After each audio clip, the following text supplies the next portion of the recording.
கிறிஸ்துவுக்குள் மிகவும் பிரியமான தெய்வ பிள்ளைகளை, பரலோகமான நிகழ்ச்சியின் மூலம் உங்களை சந்திப்பதில் என் இருதயம் கர்த்தருக்குள் மிகுந்த மகிழ்ச்சி அடைகிறது.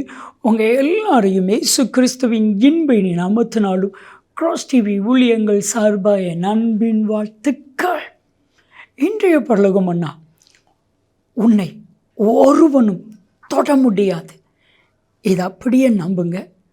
இந்த உலகத்தில் தேவ ஜனமாக இருக்கிற உங்களை ஒரு மனுஷனும் ஒரு மனுஷியும் ஒரு பிரச்சனையும் தொட முடியாது. ஏன் சொல்லுங்களேன். வேதத்தில் ஒரு வசனம் இருக்குது, சகரியா 2:8, உன்னை தொடுகிறவன் என் கண்மணியை தொடுகிறான். உங்களை பார்த்து ஒரு கேள்வி கேட்குறேன். உங்களுடைய சரத்துடைய எல்லா உறுப்புகளையும் நீங்கள் தொட்டுடலாம். மூக்கை தொடனா தொட்டுடலாம், காதை தொடனா தொட்டுடலாம், நெத்தியை தொடனா தொட்டுடலாம், ஒத்தட்டை தொடனா தொட்டுடலாம். ஆனால் அதே இது கண்மணியை தொடுங்க. உங்கள் கண்மணி, உங்கள் உங்கள் கையால் உங்கள் கண்மணியை தொட முடியலை. உங்கள் கையால் உங்களுடைய சொந்த கண்மணியை தொட முடியலன்னா தேவனுடைய கண்மணியை உங்களால் தொட முடியுமா? நீங்களும் நானும் அவருடைய கண்மணி. அப்போ அந்த கண்மணி எவ்வளவு ப்ரெஷியஸ், கண்மணியை தொட முடியாது, அது எவ்வளவு உண்மையோ அதே போல் என் அன்பு தெய்வ சனமே, உங்களையும் ஒரு மனுஷன் தொட முடியாது. விசுவாசிங்க, என்னை தொட முடியாது.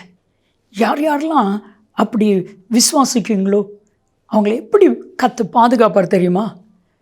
வேதம் சொல்லுது, சங்கீதம் 17:8, கண்மணியை போல உன்னை பாதுகாப்பேன். எப்படி பாதுகாப்பாரா? கண்மணியை போல பாதுகாப்பாரா. கண்ணை இமை பாதுகாக்கிறதை போல கர்த்தர் தேவ பிள்ளைகளை பாதுகாப்பா. எனக்கு அநேக தேவ பிள்ளைகளுக்கு வாக்கு தத்தங்களை கர்த்தர் கொடுக்கிறார். வாக்கு தத்தங்களை கொடுக்கிறவர் மாத்திரமல்ல, ரோமர் 4:21 வாக்கு தத்தங்களை நிறைவேற்றுகிற கர்த்தர். 2 கொரிந்தியர் 1:20 அவருடைய வாக்கு தத்தங்கள் எல்லாம் அவருடைய நாம மகிமைக்காக ஆம் என்றும் ஆமேன் என்றும் நிறைவேறும். யோசுவாவை பார்த்து ஒரு வாக்கு தத்தம் கொடுத்தான், நீ உயிரோடு இருக்கும் நாளளவும் ஒருவனும் உனக்கு முன்பாக எதிர்த்து நிற்பது இல்லை, ஒருவனும் உன்னை தொடுவது இல்லை. நான் மோசையோடு இருந்தது போல உன்னோடு கூட இருப்பேன். என் அன்பு தெய்வ பிள்ளைகளை, இன்றைக்கு உங்கள் ஒவ்வொருவரையும் பார்த்து கர்த்தர் சொல்லுகிற வார்த்தை, நீ உயிரோடு இருக்கும் நாளளவும் ஒருவனும் உன்னை தொடுவது இல்லை. நான் மோசையோடு இருந்தது போல உன்னோடு கூட இருப்பேன். கர்த்தர் நம்ம கூட இருந்தால் யார் தொட முடியும்? ஒருத்தரும் தொட முடியாது. ஒரு தெய்வ மனிதர் சொன்னாங்க, அவருடைய பேரை வச்சுட்டு அவருடைய ஃபோட்டோவும் வச்சுட்டு அவர்கிட்டே வந்து ரவுடிகள் கேட்டிருக்கிறாங்க, இந்த ஆளை பார்த்துருக்கீங்களா, இவனை அடிக்கணும், இவனை கொலை செய்யணும், அதுதான் வந்திருக்கிறோம். அவர் சிரிச்சுக்கிட்டே இந்த ஆள் நான் பார்த்ததில்லையேன்னு சொல்லியிருக்கேன். அவங்களுக்கு முன்னாடியே தொட முடியலை. சர்வ வல்லமையுள்ள தேவன். எலிசாவை தொடணுன்னு ஒரு சீரிய இராணுவமே வந்துச்சு. கேயாசி சொன்னால் 2 ராஜாக்கள் 6:15-16 ஐயோ ஆண்டவனை என்ன பண்ணுவேன்? தொட முடியாது.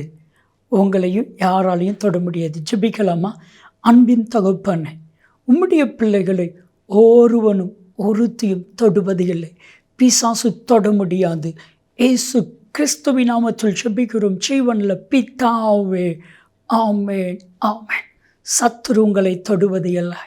நன்மையும் கிருபையும் ஆசீர்வாதங்களும் நிச்சயமாக உங்களை தொடரும்.